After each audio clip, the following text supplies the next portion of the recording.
The foolish cowboy. A cowboy used to tend cows in a field beside a forest. একটি রাখাল বালক একটি বনের পাশে একটি মাঠে গরু চড়াতো। Often he cried out, "Wolf, wolf, save me!" প্রায় সে চিৎকার করত, নেকড়ে নেকড়ে আমাকে বাঁচাও। People working in the field would rush to help him. মাঠে কর্মরত লোকেরা তাকে সাহায্য করতে ছুটে আসতো। The cowboy stood and smiled in fun.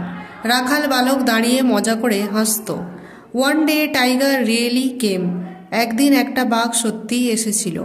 The cowboy cried out, "Wolf, wolf, help me today!"